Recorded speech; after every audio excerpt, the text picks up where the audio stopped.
My name's Grayson Hart. I'm a professional rugby player, and I work with many people, sharing an understanding of our true nature, our true potential, and where our well-being and happiness rest.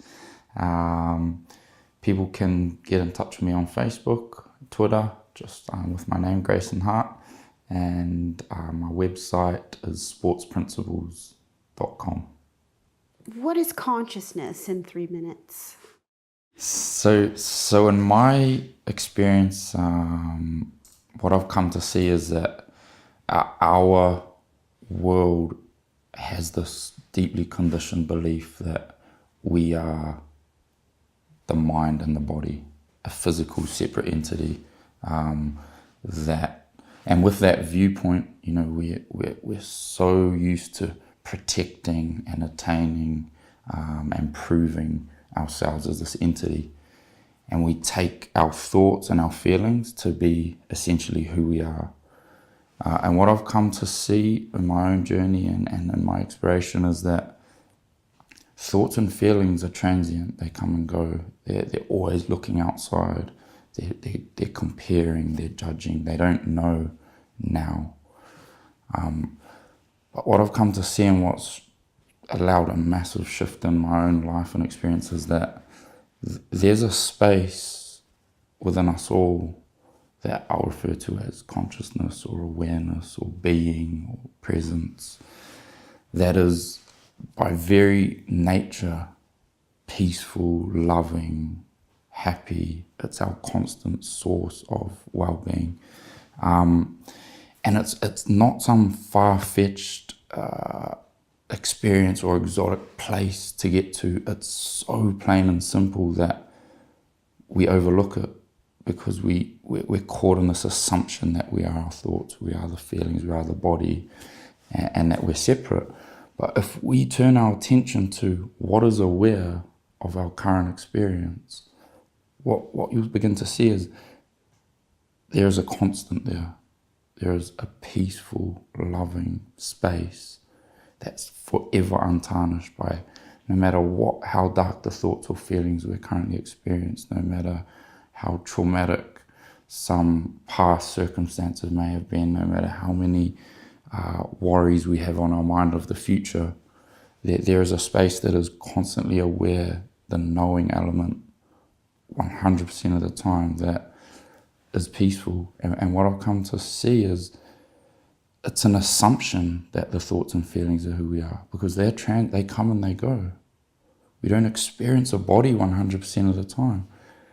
But I've never ever in my direct experience not known awareness to be there.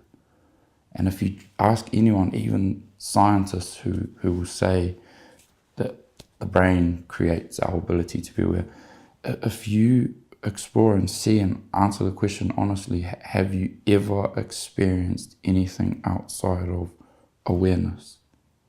It's not possible. And from that exploration, I've come to see this is who I am, this untarnished, pure, peaceful space of potential. And the more I look there, that starts to shine through my experience as this character, rather than the idea of limitation, lack, the needing to prove and protect. We start to see that we're enough as we are because what we are is this untouched space of awareness. And we also start to see if you explore the space, there's no edge to it. And if I explore it and you explore it, we don't find an edge. The edge is a belief made of thought that separates us. Makes the ideas of race, religion, gender, poverty, like social standings, all these things. But when you go and look within yourself and see who you are, the space that's always there, there's no gap. And that to me is love. The dissolution of the idea of separation. So that's what it means in my experience, yeah. How is reality created and what is it? Oh, that's a good question. We thought we'll start you off on a really easy one. That's a good question. How is reality created? And what is it? Well, I would say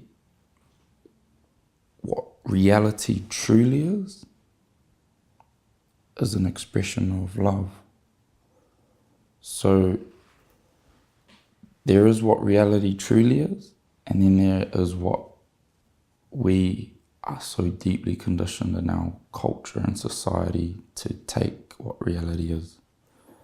You know, and that would be a physical, objective world with all these 8 billion separate physical bodies, and each body contains its own ability to be aware and experience the world and experience these separate beings in the physical world. And with that view of reality, that belief of reality, we fall into competing, judgment, comparison, over-striving, the need to prove ourselves. Like, that view of reality is what I would refer to as ego. Limitation, separation, competing, the view that there's not enough for everyone. And like, we see suffering based on that view of reality. But if you explore beyond our conditioned views of reality and beliefs and assumptions that we're all just innocently we innocently take to be true, if you look for yourself, what you'll see is there is a far, far, far greater reality to all of this than what our senses and perceptions and thoughts and feelings portray. And what we begin to see is that all of this, the world we perceive, perhaps isn't as, how would you say it, isn't as factual as we take it to be. It's not as rock solid. And this is a little example that I've come to see for myself. So if we fall asleep at night and we have a dream, we see a world in our dream that seems very real, and it's seen through a character, and we can experience people, objects, we can touch, feel, taste in our dream. We have feelings, emotions, we have happiness, sadness. We see a world with all its details. And we wake up in the morning, and we, as real as that felt and seemed at times, we wake up and we're like, oh, that was a dream. And what our logic tells us is that dream, 100% of that character and world and feelings took place within my mind. And what I'm looking at, and the direction that seems to be more and more true for me, is that this experience that we take to be so true, this body, this world, what if 100% of it was made of consciousness? So as we know to be true when we wake up from a dream that took place in our mind, that it was made by mind, no matter how real it seemed, what if all of us were characters in the dream of consciousness or God? What if we were characters? And our minds have the ability to have one character at a time. God's mind, aka consciousness, can have unlimited characters. And that's why we seem to see the same world. Yes, through different lenses, but it's a shared consciousness that allows us to see. And in my view, that's the intuition in all of our hearts, all of these characters that we take ourselves to be, that we're something more than we appear to be. There's a greater meaning to life than striving to get the degree and the job and the salary and the perfect partner, and all these ideas that our society says is success or happiness. There's a yearning, an intuition in all of our hearts that's saying there's something greater going on here. And in my exploration, what I'm coming to see is I don't experience a character of Grayson and a body all of the time. When I'm feeling love and creativity and freedom, I'm not limited by my body and my past and my concepts of who I am. I'm free.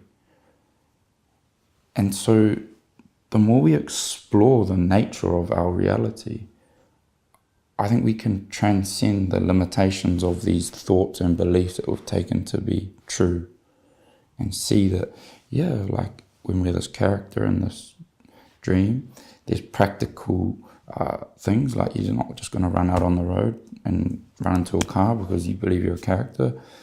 There's practical day-to-day doings and things that you've got to do. But in your heart, if you know and you sense for yourself that you're more than you appear to be, you can take on the doings of this character with freedom and love rather than lack and limitation.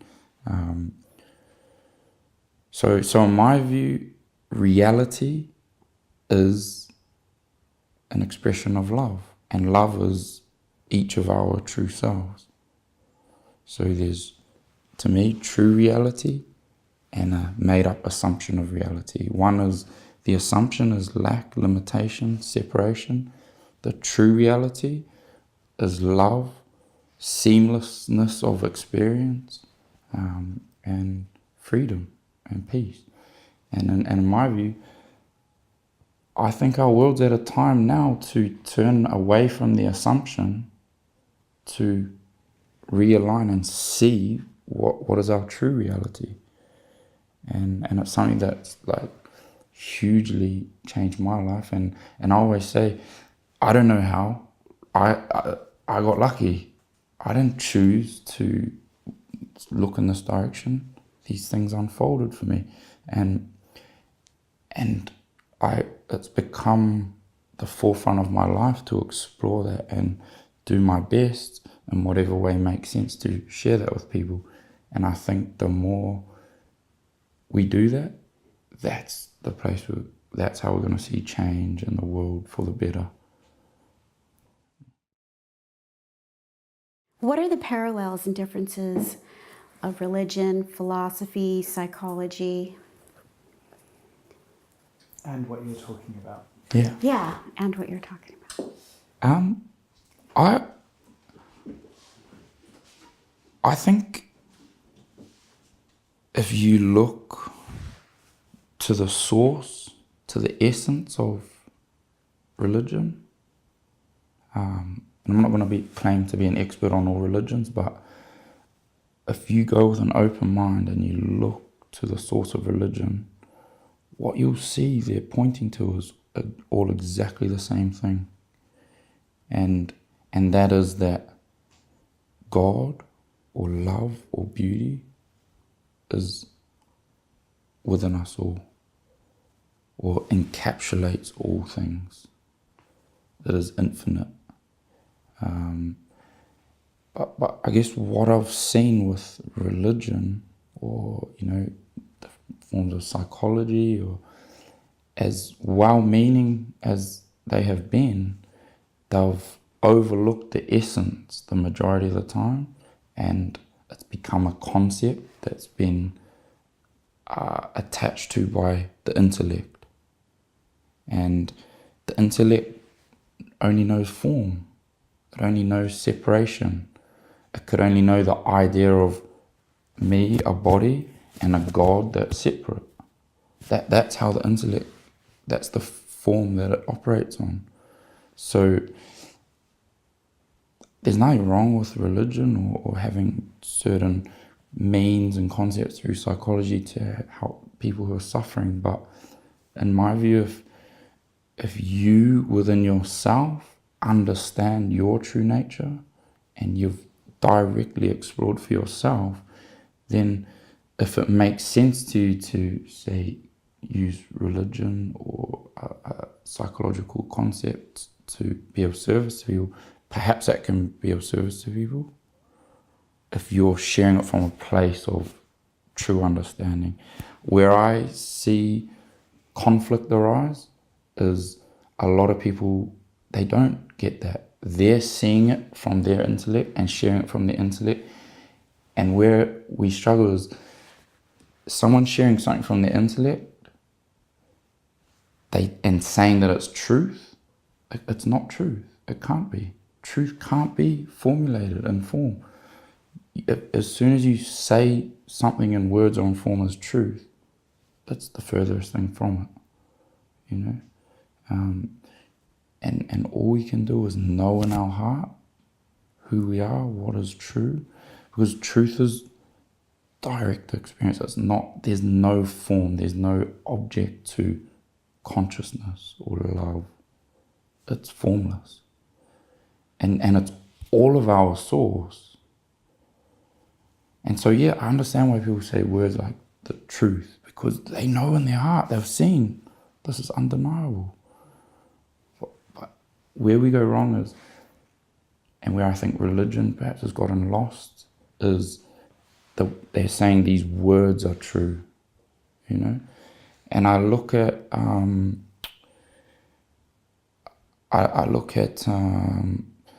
say, Christianity, for example, and I read this thing and I heard a quote or something that said, Jesus wasn't a Christian, you know, or Buddha wasn't Buddhist.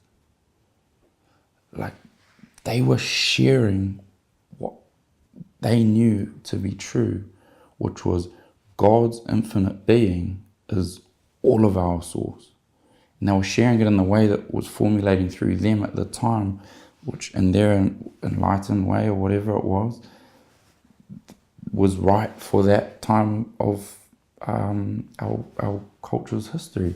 And people have perhaps taken their words and reformulated and conceptualized it and overlooked the essence, you know. And an example for me is I've looked at words like, because I went to a Anglican school, and there was a lot of chapel and reading the Bible and all these things, and I was never drawn to it.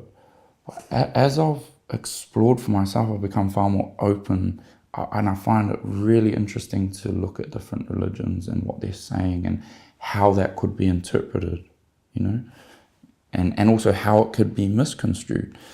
So I've looked at like Buddhism, Hinduism, Christianity, and different things. And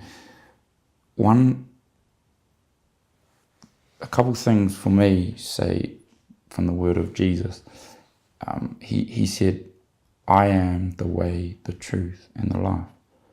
And I can see how that could be conceptualized as I, Jesus, am God in man's form. Praise me as God here, Jesus, and you'll find the way, the truth, and the life. But if you consider it from a perspective where Jesus has also said, the kingdom of God is within us all, or we are all God's children. If you consider that, and then you consider I am the way, the truth, and the life, perhaps what he was saying is, I am. Every single human being refers to I, or I am, as the source of their experience. No matter who you are, everyone refers to I. What if he was saying, look there, look to your source that you refer to as I, explore that, see the nature of it, because if you explore that, what you open up and see is the space of pure consciousness that's always there. And if you look there, then you'll see I am the way, the truth, and the life. So the more I've explored and been open-minded and looked from an understanding in my heart that I know is true for all of us and for myself, I've seen some of these words and I'm like, wow, I feel that, you know? And I also see the innocence in people conceptualizing it and getting caught up in that. So to me, concepts and beliefs create separation, conflict and limitation for ourselves and between others. True, direct exploration, all you can truly see there is a shared being. And then from that shared being, you get what these religions are saying. How do you clear your mind? Yeah. There's a lot out there in terms of advice and concepts of like different exercises to do and like different forms of meditation and you know what, like if these things, if you find them helpful, cool, like do what feels right for you. And you know, like some people, they like to like exercise or meditate or go hang out with their friends or whatever. But what you got to be, in my view, careful of is attributing the actual thing itself to your mind clearing. Because then we can get ourselves into trouble. We can become attached to an exercise or a doing, and it can become unhealthy. You know, when I was younger and I was really struggling, I started drinking alcohol, and it seemed to clear my mind, you know. And we all can sit here logically and be like, oh, that's a recipe for disaster, because it is. Because you attribute going and getting drunk to your mind being cleared. So what do you do every time you feel stuck? You go and drink. You know, and that could take place for different people. Eating, relationships, shopping, or, you know, it can take drugs, anything. So in my view, true understanding of yourself without trying to fix anything is the greatest way to live a life of clarity, you know, because there's so much out there in our world of short-term fixes, and it's heartbreaking to see, like, a lot of the young people I work with, they come to me and they've been on medication because they've been labelled and diagnosed because they were suffering for a time, and they got told, this is what's wrong with you, this is your prescription, take these pills and it will help you.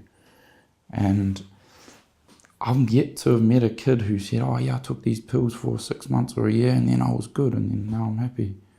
All of these kids I've spoken to, they're like, I knew in my heart that I didn't need pills. I knew beyond all this noise and struggle in this time that I was okay. But I trusted these people that said, this is what you need, this is what's wrong. And taking those became actually more of an issue and struggle than going through a difficult, tough, bad period. And like I keep saying, like, that's where our world's at right now in terms of the viewpoint of how we work and who we are in the mainstream. So we label and diagnose and we try to cope and fix. Whereas what I'm saying is, to live a life of true clarity and peace, you need to turn your attention away from the concepts and the labels and the diagnoses and the fixes. And if your mind's stuck and you're feeling down and caught up, turn our attention to what is aware right now. Like, who am I? And what we'll see is there's a peaceful space always. And that's the true place of a clear mind and clarity. Because when you turn your attention to awareness, this objectless space of pure being, you'll see that thoughts never ever tarnish it. You could be having the most cluttered mind. Circumstances at that time could be horrific. But But if you know that that's there, you'll see, oh, I'm okay. But we're not taught that this is who we are and that it's there. So, but what I find amazing and what most people can relate to, and what actually really sparked curiosity for me, was in times where my life was in turmoil and I was psychologically suffering and doing all sorts of coping mechanisms and had a lot of, like, you know, I felt like a victim, I felt angry, I felt not good enough, all these things. But every now and then, in amongst all the turmoil, when things just couldn't get worse, I'd have these moments of real peace. And even though they were very brief, they were like powerful moments. But then what would happen is my mind would flood back in and be like, shit's going too bad for you to be peaceful. Like, bam, I mean, all the thoughts come back in and say, this is what you got to do, that's what you got to do. But what I've come to see is that space that made its way through all that noise was actually the truth, was what was always there, that I am made of peace. I'm not defined by all this going on. But you see, when we don't know that, we get caught back up in the mind and the thoughts and the pursuits and the judgments, and it veils what's always there. So to turn our attention and be open to an exploration of what is my source, what's always there, what we can start to do is realign with that, and then our life starts to shine with that peace rather than the conflict and the ups and downs and striving to find a clear mind. We realize even in the noisiest of minds, who we are is untouched. That, to me, is where we're the true direction to look in. Can you speak a little bit about the oneness?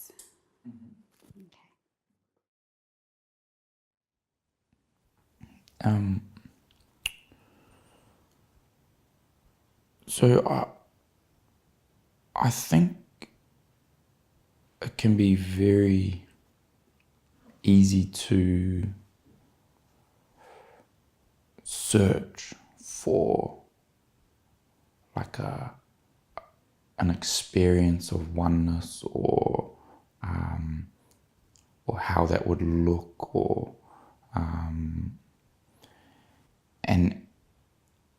and our human mind, our intellect or ego, whatever you want to call it, is the king of searching and looking and trying to find and attain. And I've seen myself fall into this sort of little trap at times with this this exploration of our true nature, where the mind starts to look for a certain feeling or way it would look, and that's almost, it's innocent. It's our mind just doing what it does, trying to take the grip, and it's the same.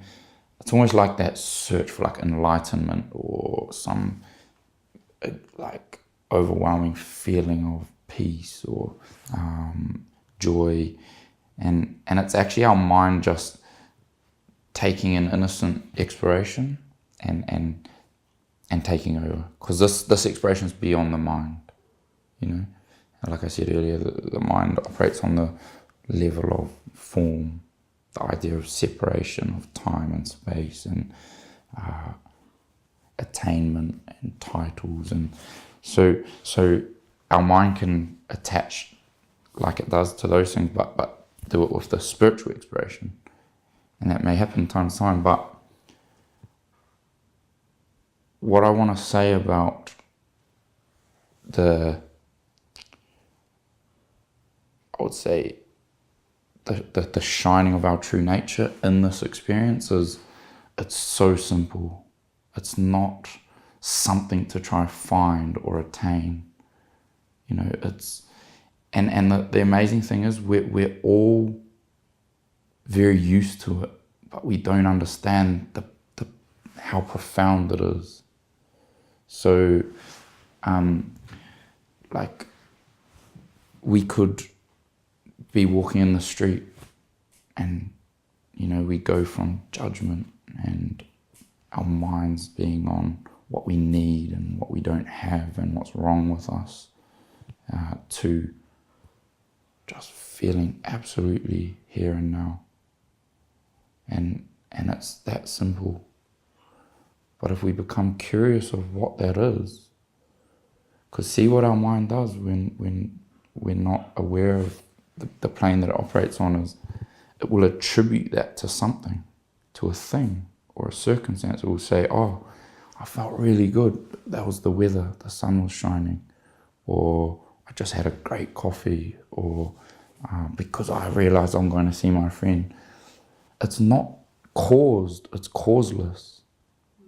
This knowing of ourselves, of the shining of, so the knowing of ourselves as pure awareness, as love, as potential, it's causeless, it's constant.